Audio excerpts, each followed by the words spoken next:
Ladies and gentlemen, boys and girls, children 18 plus. You are tuned into the Loan Officer Podcast with me, Dustin Owen, and I am coming at you with another part of our Top Producer series. And I have with me in the studio office, Loan Officer Extraordinaire, top producer, 7 years in a row, President's Club member for his mortgage company's President's Club, which is a top producer achievement, Eric Cotter. Eric, thank you for taking time out of your busy schedule to come hang with us and go back and forth and talk shop a little bit. Dustin, I've been looking forward to this all week.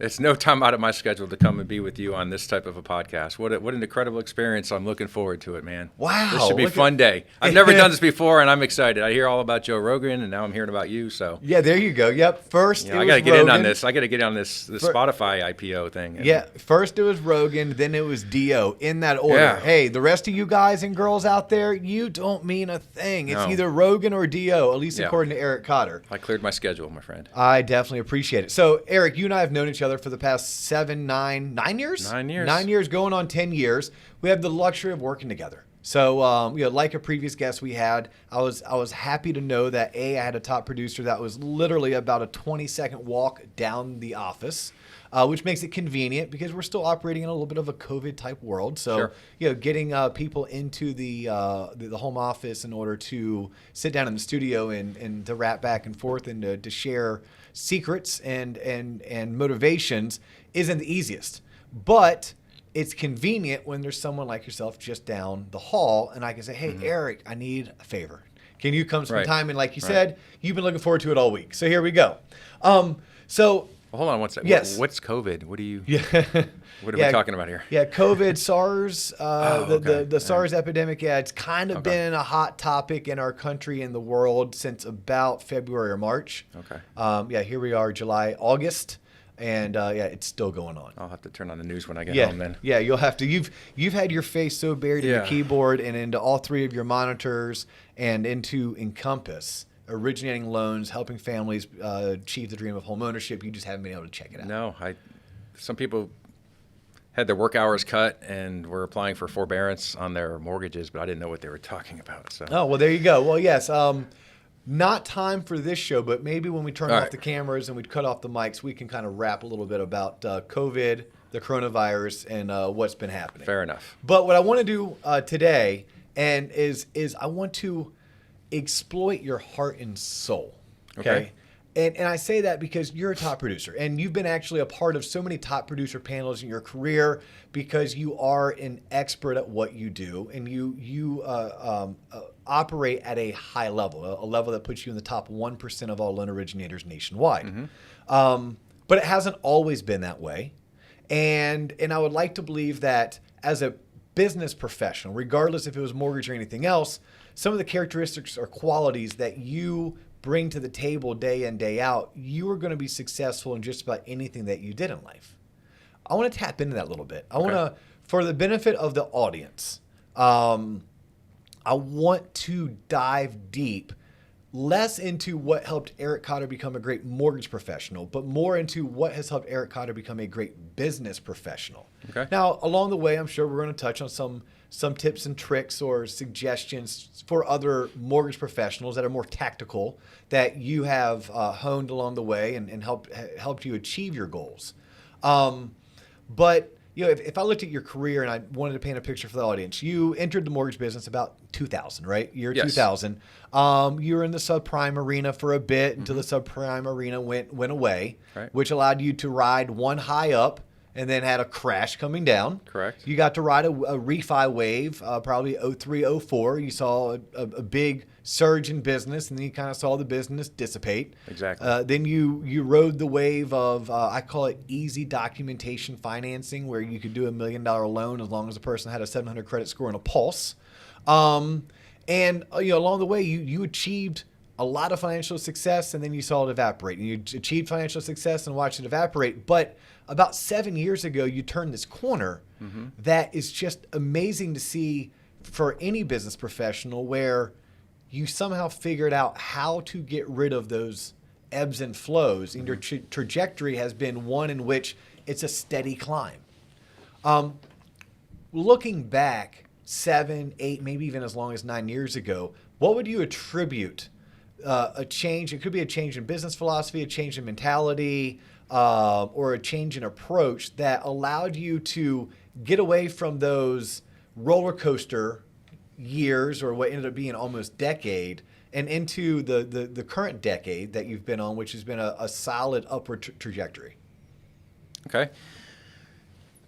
Gosh, going back 20 years, this is try to put this in a little 20-minute nutshell here, but I think, honestly, looking back on it, Dustin, I think that the first 7, 8 years in the mortgage career, I was just unappreciative of the money or the income I was making. I didn't really feel that I was working so hard to achieve the success that I had, to where it really was embedded in me that I may just be riding some wave. It was coming a little too easy for me, if that makes sense. I mean, the refis were pretty easy. Then the no-doc loans and the stated income, and like you said, $1 million, construction perm loans on stated income with interest reserves built in and whatnot. I was younger, of course, too. I was 28 to young 30s, and I was making good money, but I don't think I realized that the money I was making was probably almost too good to be true. So when it did finally come to an end in 08, 09, obviously it hit me hard. And like many others. Yeah, so we don't need to go there. But it changed my life, certainly. With the crash of the industry and everything that surrounded it, I certainly thought my days in this business were done. And quite frankly, I tried to do everything in my power to get out of this business, because that was the business that you didn't want to be in anymore. I tried sending my resume out to medical device sales recruiters, or pharmaceutical sales, or getting into insurance or something to that effect. And quite honestly, nobody even would look at my resume because it had mortgage on it. Yeah. So roadblock, dead end, roadblock. So went through some hard knocks, personally during 08 to 2010, financially and otherwise. I was a father to my son Jake, who's now 12. But I remember coming in here about 9.5 years ago, almost 10 years ago now, that I've been at Waterstone, and just kind of had a different mindset that, okay, I'm gonna give this thing a shot, another try. So what's changed for me, to get back to your question, is that I knew going into this I needed to reinvent myself. I knew the world was different. I knew I was coming into it when people were exiting. And I knew that if I was going to have a go at it, I was smart enough to know it's a good time. When people are running and you get in, and if you can make it work, then you're going to be there to enjoy the fruits of your labor down the road. Well, yeah, that's. I know I share this with the audience, because the audience doesn't know you as well as I do. You are I would call you successful. Like, I look up to you when I watch what you do with your personal investments. Okay. Right? You're a savvy investor, and you just use an investment term that I don't know if you meant to, but I want to come back to it, which is, when others are running is when you want to go in. Yeah. Right? When others are going in is when you want to get out. So you saw a moment where it was almost a moment of clarity in your career, where others were running from the business, which a light bulb went out and said, wait a minute, this might be the time for me to get in. But when you're going to get in, you're going to get in the right way. Right. Not saying that the way you got in 2000 versus 2010, the 2000 way was the wrong way. It was just an uneducated way, where you didn't have the experience or the chops to understand that riding waves and making easy money wasn't long term. It wasn't going to be sustainable. It wasn't. Right? Like, you were talking and I started thinking, I'm like, hey, JC's going to want to put this on a funny Instagram clip. But if it's easy, be queasy. Right? If something is easy in life, if it's easy in business, your stomach should be turning. Right? You should have a queasy feeling like this isn't right. Right. Right? And learning from you it's just that, like, yeah, in 2000, it was great. I was doing these subprime loans, and then subprime went away. Or then I started making a bunch of money doing refinances, and rates jumped up, and I quit doing refinances. Then it was like, oh, I was really big doing this type of product until, the market crashed. That product went away. And every time it was like this easy success, but then a crash back down to earth. Easy success, then a crash back down to earth. In 2010, you said, no more easy. Right. And had a moment of clarity. Your success in investment taught you, and I think that you probably got this from Warren Buffett, when others are fleeing, it's actually when others are buying, you should be selling. When others are selling, you should be buying. Yeah, people were getting out of the mortgage business. You thought, what a great time to get in. And it proved to be right, but it wasn't easy. No. So what got you through it not being easy? Because previously, you only did easy until you realized, well, easy didn't quite work out. Was there a mental switch that flipped for you? Well, honestly, I liked the fact that it wasn't easy. I started to feel more and more confident about myself because when it was too easy, anybody could do this business. It really upset me, and I think that was part of the downfall, that anybody could go out and get a broker license in a weekend and make $100,000 within their first 6 months. And I knew that when I came back, it was going to be different. I remember my first week in here, I had you come in my office and said, Dustin, can you show me what DU is? Yeah. And can you give me the basic parameters of FHA and conventional? Because I had no idea. I never ran DU in my life. So for those that don't work in the mortgage profession full time, to say run DU or run LP, that's like the most basic functionality of what a loan officer has to do just to pre-approve a borrower. Right. So what Eric's explaining here is that although he was in the industry for 10 years, the way that he operated for those 10 years, you necessarily didn't have to understand or master the basics or the principles because there were maybe easier ways to do things, and those ways are no longer available. Yeah. So now, in order to be successful, you're going to have to go back to the basics and actually become proficient at the basics. Yes, sir. You hit the nail on the head. I mean, in my previous life, it was a lot of portfolio loans where Fannie Mae and Freddie Mac weren't even involved. Yeah. For example, so coming here was real lending, and as hard as it was to get started from scratch, because I didn't have a database really. I had been out before I got back into the business for at least 2.5 years, and really the business I was doing in the past was no longer relevant to what I would be doing going forward. So those contacts that I might have had were not really contacts. So it really was starting from scratch, but I found myself in a position to where I felt that my educational background, my insurance background from FSU, I had a degree in risk management insurance. I thought that would play more favorably to someone like me because I knew it wasn't going to be as easy as somebody just come in and go, hey, I want to do mortgages anymore. So I fed into the fact that it was difficult. And I still do to this day, 10 years later, because these loans are not easy. And because there is a level of education that is involved to be in this business now, and you have to learn and know guidelines and parameters and, different... Lots of rules, lots of regulation, thousands of pages of rules. Certainly. And red tape that needs to be navigated.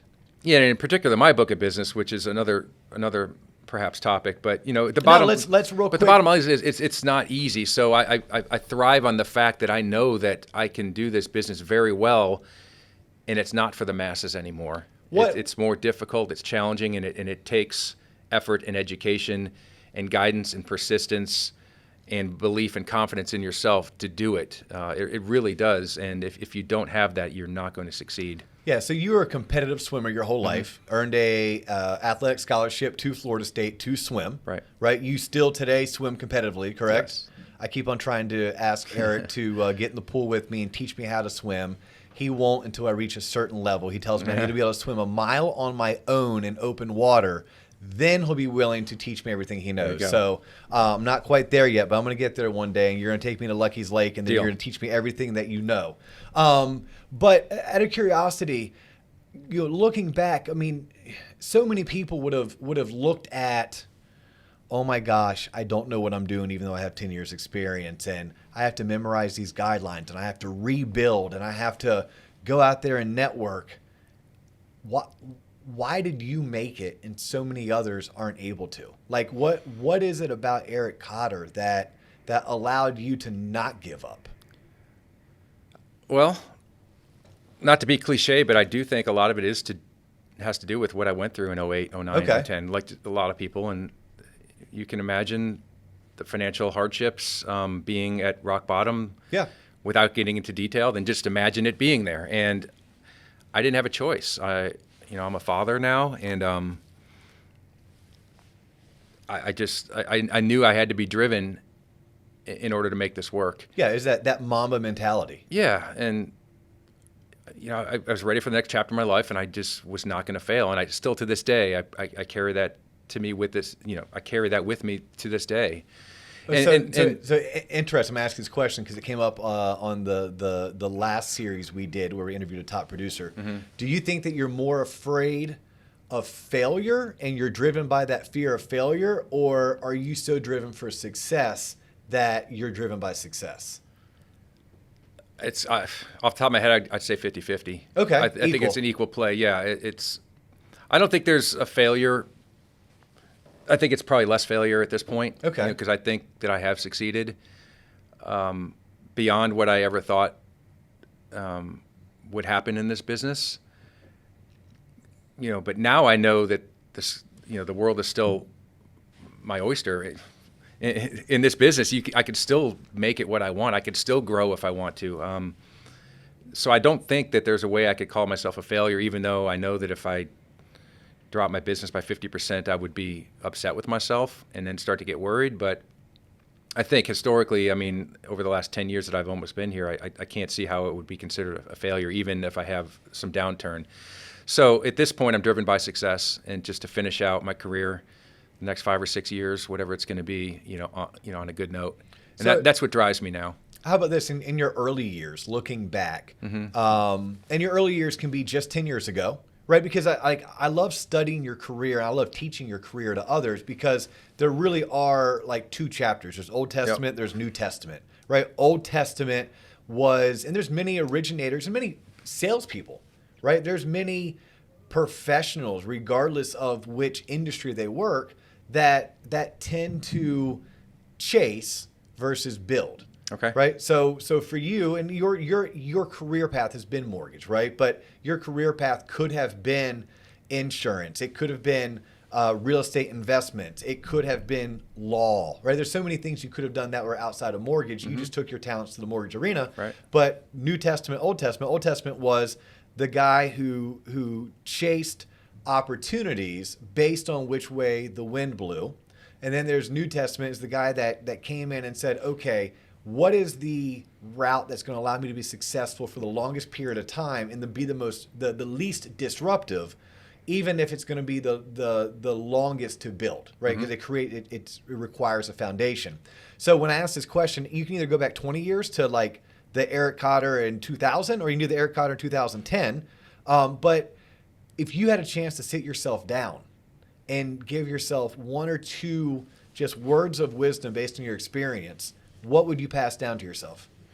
Yeah, I guess on that topic, I could go back 20 years because I know the first 7 or 8 years in this business, I did chase product. And if it went away, I'd be the first one to look for a lender that had the product. Especially at the beginning of the meltdown when everything was changing so rapidly. And, looking back, you didn't really know what was going on in the big picture. You just knew that, hey, my lender's cutting back a little bit, but this lender's still saying they're not. Well, you go over to that lender, and 2 weeks later, they're cutting back also. So that was something I never wanted to experience again because I know that my resume was a mess when I came here with the places I had been. And so your early advice would be don't chase product. Don't chase. And I took that to heart when I started at Waterstone. Admittedly, the first year and a half to 2 years was a little difficult because there are certain things that I wanted to do to serve buyers or connections that I was prospecting to where we didn't have the product to deliver. We don't have to get into the particular different programs, but my first instinct was, oh my gosh, Waterstone, we can't do this, or I can't do this, and maybe this isn't the place for me. And then I remember instinctively talking to myself internally that, you know what, you got to resist that urge to go jump to someone who is doing it because of what I had been through in the past. So I just kept putting my head down, and I realized that I can't be the all end all and the one stop shop for every buyer out there. You're never going to be if you land in a place that you are the all end all to everything and you can take on any loan, then God bless you. Yeah, you're also a unicorn. Yeah. So I just kept my head down and focused. I still true to myself, went after things that other people would typically run for. I go after harder type loans. I go after construction to perm business. I go after builders. When I first came to Waterstone 10 years ago, builder was like a foreign term around here. And construction perms, per the CEO's lips to mine, we're never going to have a CP at Waterstone, which was disheartening, but I didn't leave. I stayed. We didn't have a CP, which is a construction to perm loan.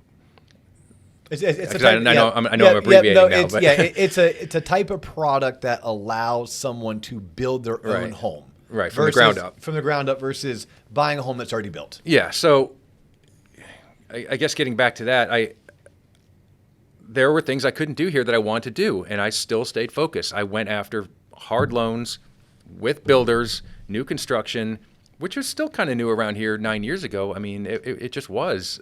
The concept was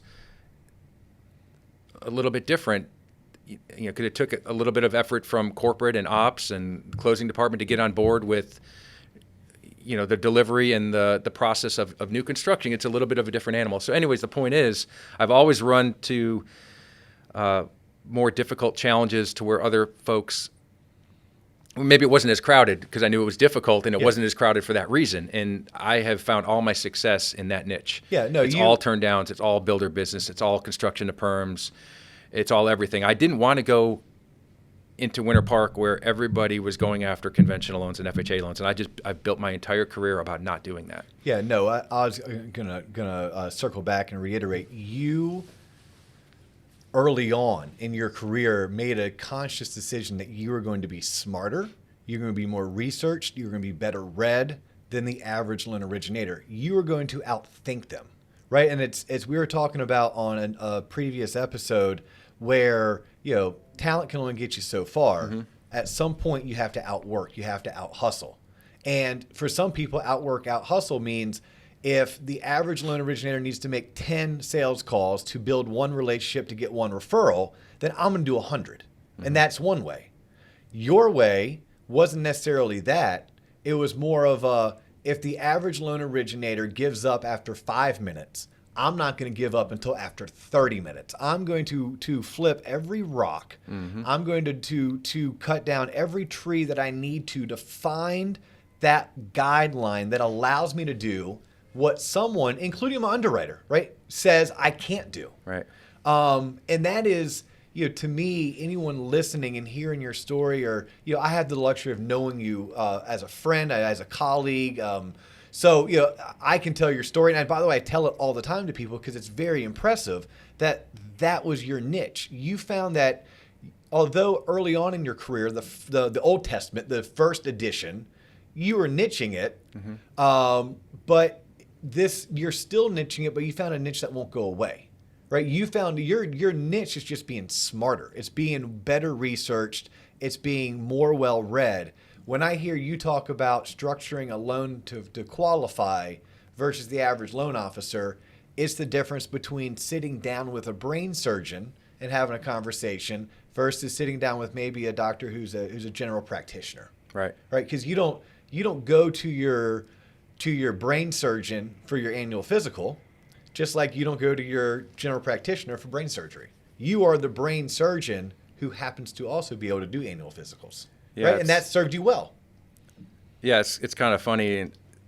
I'm doing a few refis now, which, I'm 99% purchase for the last 10 years I've been here. Most people are, but now I think there's a little bit more of a skew with the market with the rates being where they are. So I do have some refinances in my pipeline now, and some of them are so easy. I don't know what to do with them. I'm like, wait, there's got to be a problem here. Yeah. 800 credit score, 70% loan to value, 28% debt ratio, W-2s, and I don't know what to do. Yeah, because your niche has been doing the loans that so many of the loan originators can't figure out. So I could do 100 of those a month. Yeah.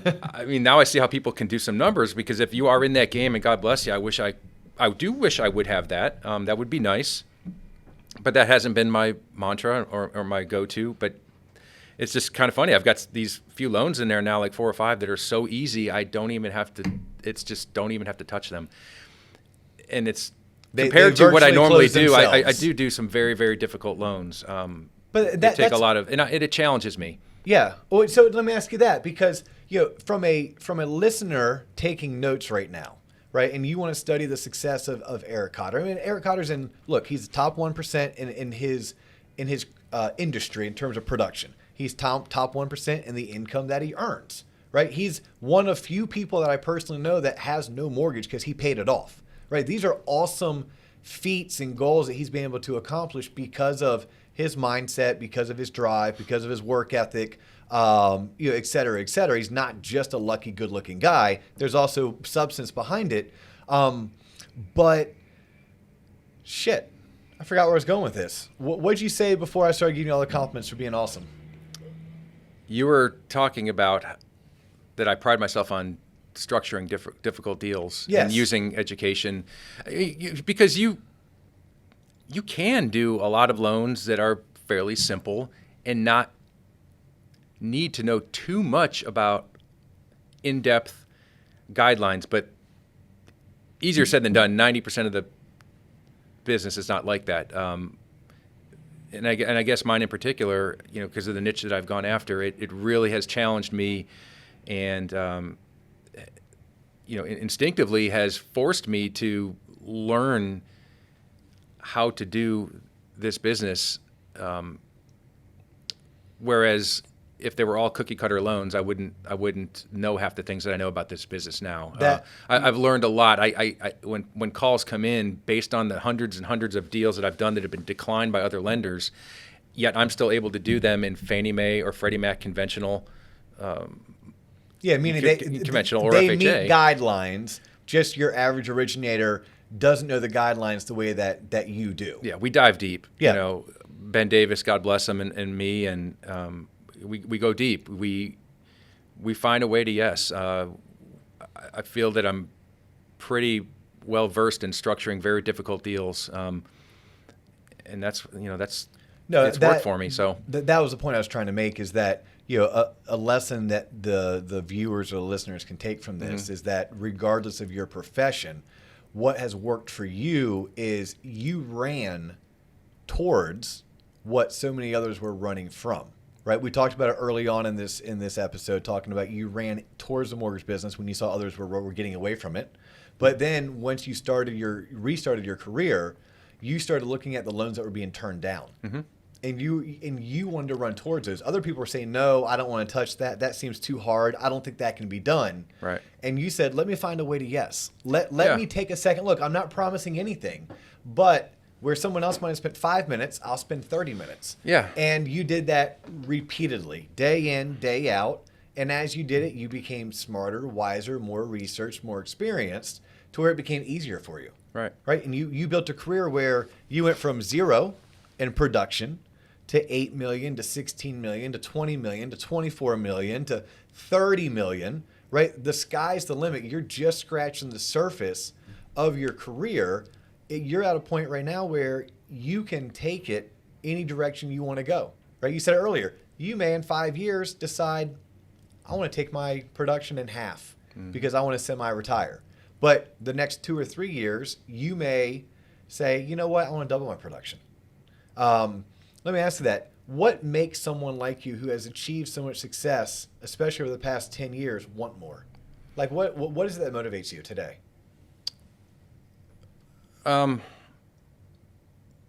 Being financially secure. Okay. And it does, I do like competition.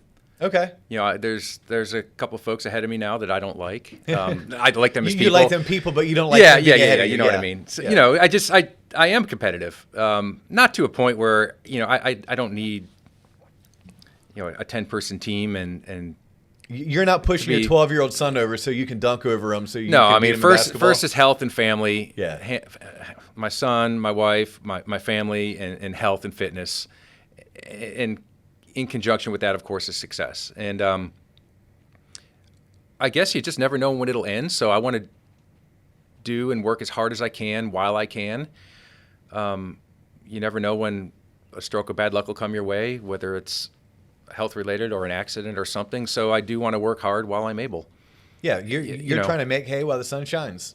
Yes, and my mantra, my goal now, I just hired another person on my team who started this week, is to grow my business over the next 2-3 years from where it is, because it's been pretty steady the last 4 or 5 years. So I know I'm leaving some things on the table. So I do want to grow before I step back. Yeah, were you getting a little bit uncomfortable being comfortable? Right, you're getting a little bit too comfortable, so you decided to challenge yourself a little bit. Yeah, I think I'm leaving some stuff on the table. Yeah, and there's no reason for me to at this point. Getting into, I guess the later stages of my career, that I shouldn't be leaving things on the table. Yeah. What as a parent, so one of the overall themes of this show is everything you should have learned in high school but didn't. Okay.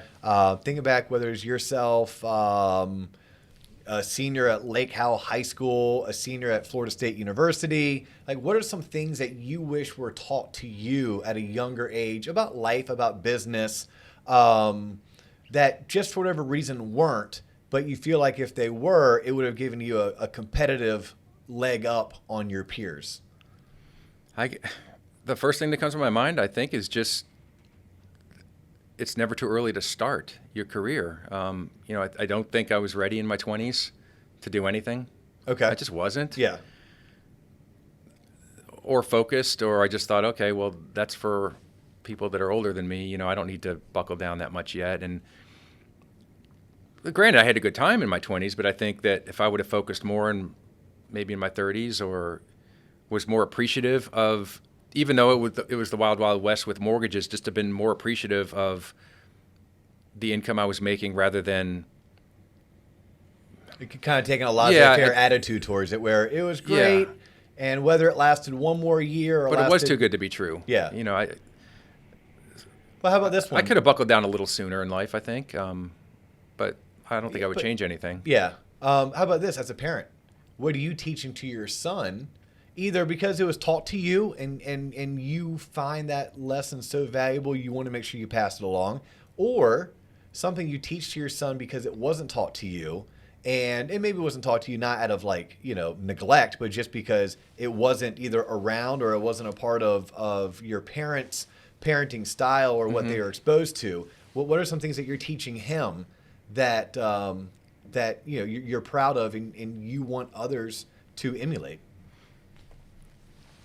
Well, financially, I don't know if I've taught him too much yet. He's just turned 12, and I'd probably be remiss in my lessons because what the amount of money he spends on his Xbox or on Fortnite, don't coincide with the lessons I should be teaching him about the importance of money.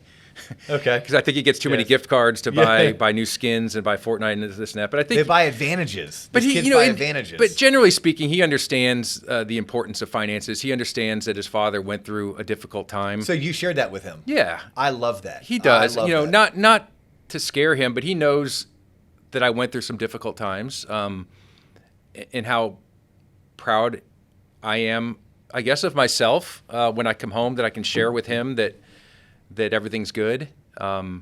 He doesn't know in detail, my daddy, had to give this away or had to give that away. But, those are some things that we've generically talked about. He knows that that there were times in life that were it wasn't always right. what he sees today. That there were times. And I love the fact that you don't shy away from that. Was that something that you felt like you got to witness as a kid growing up, where your parents openly and honestly spoke about personal finances, so you were more willing to do so, or they didn't, therefore you're more willing to do so? Well, growing up as a child, I did see my parents struggle. My dad was a teacher. My mom was majored in home ec, and she taught.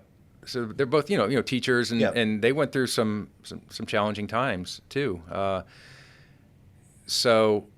But they put 3 kids through college, and everything is great, and they've been retired for the last 10 years. But I remember as a child, having some difficult times. Okay. And I asked that one because there's certain people who come from backgrounds. We had a lady on the show by the name of Christy Service. Her website is Credit Christy, and she's actually developing a program where you tap into your emotional financial child. And she teaches that we are shaped financially sometimes as early as age 4 or age 6. Whether it's obviously at that age, you're not even knowing that you're being shaped. So in some households, the catch is my parents never talked about finance and they shielded us from everything. Mm-hmm. And then there's others where people are shaped because of how they either were taught or what they witnessed. And now because of that, they are the way that they are. I know we're getting close to time, but there's a couple questions that I want to get out. Again, advice given. Because I look at you, you are the premier loan originator, right? And I say loan originator because, again, that's your title. That's what you do for a living. But I don't want to shy away from the fact that you would have been this successful in just about anything that you do because it's your approach, mm-hmm. right? It's what you've learned. It's the fact that you consistently pick yourself up, consistently strive for improvement. You are competitive, right? Competitiveness is obviously a quality or trait that people want to aspire to have or they definitely want to embrace if they want to find success. But what advice would you have to anyone getting started in their career? Let's think sales career. Okay. Like 3 things that you want to throw out like, hey, if you want to be successful in sales, do X, do Y, do Z. What are those 3 things? I think the first thing is to get the word sales out of your mentality, because to me, I'm not a salesman. Okay. If it really involves a tangible product, that might be a little bit different, but ultimately it boils down to relationships, confidence, and assertiveness, and how you handle yourself on a day-to-day basis. But a sales career to me is all I've ever thought about, because I knew that I didn't want to be in an office where I had to just rely on a salary every year. For some crazy reason, I like challenging myself to having an open-ended income stream. And that never scared you. Oh yeah, it scares me all the time. Excites you too? It scares the heck out of me. Yeah. It still does. I mean, but I don't think I'd have it any other way. I battle myself all the time going, okay, I wish I just had this crazy, crazy salary and I wouldn't have to worry about it again, but I don't. Yeah. So and that's the path I've chosen, and I'm glad, because I do like that. I do like that I can make what I want of myself in this particular career, given the efforts that I put into it. So quit calling it sales.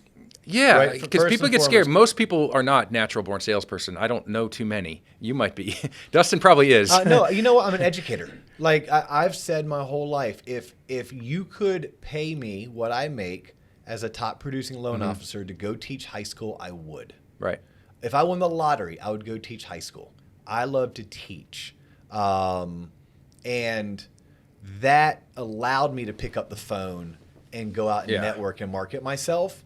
Because I viewed it as I was just scheduling an appointment so someone could let me teach them. Mm-hmm. And someone could let me educate them. Or I also love to learn. And most educators are also students. So me scheduling an appointment was always the ability to sit down with someone like yourself and ask you questions and learn from you and just have my childlike curiosity take over. Right. But I've never heard someone say quit calling it sales. So quit calling it sales. I think so, unless you're comfortable with sales. If you aren't comfortable with sales, then I think you should quit calling it sales, because it's not sales. I mean, mortgage is not, insurance is not. I can't think of too many things that are. It's service and it's confidence, and it's confidence in service. It really is, because if I do present to a new client, and granted I'm 10 years in now, but I remember making the switch 6-7 years ago.